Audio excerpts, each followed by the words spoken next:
თამარ ჩერგოლეიშვილი დღეს მაგისტრი მოსამართლის თანდასწრებით დაიკითხება. ინფორმაცია მან სოციალურ ქსელში გაავრცელა. საქმე ეხება მის მიერ გაკეთებულ განცხადებას, სადაც ის 4 ოქტომბერთან დაკავშირებით ბაჩო ახალაიასთან გამართულ შეხვედრაზე საუბრობს.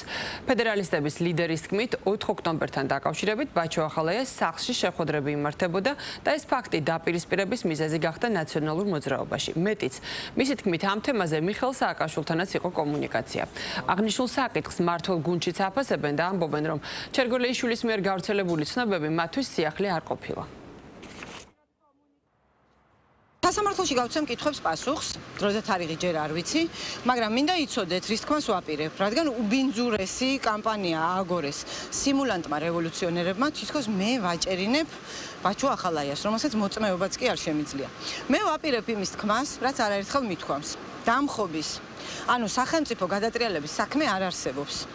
არსებობს უკიდურესად უპასუხისმგებლო და უსინდისო ადამიანების აფერა. არანაირი საფუძველი არ გააჩნია სახელმწიფო გადატრიალების ბრალდებას, რაც ათობით ადამიანს აქვს წარდგენილი და თავისუფლება აღკვეთილი. რაც შეეხება ბაჩო ახალაიას საკითხს და კონკრეტულად ამ აფერაში მის ჩართულობას და მასთან დაკავშირებულ დაპირისპირებას ნაცმოძრაობაში, ნებისმიერი საქმეში ჩახედული გონიერი ადამიანი იგივე დასკვნას გამოიტანდა საჯაროდ გავრცელებული ინფორმაციიდან.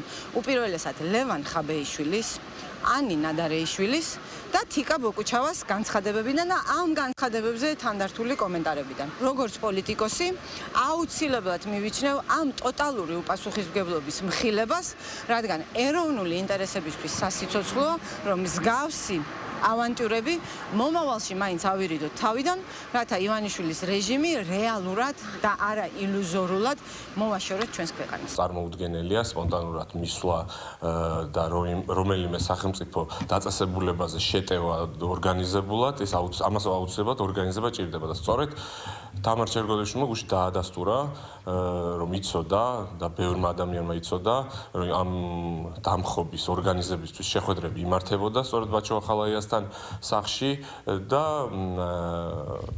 ამიტომაც დაინტერესდა გამოძიება და იმედი მაქვს გამოძიების მიმდინარეობისასაც გაირკვევა ბევრი.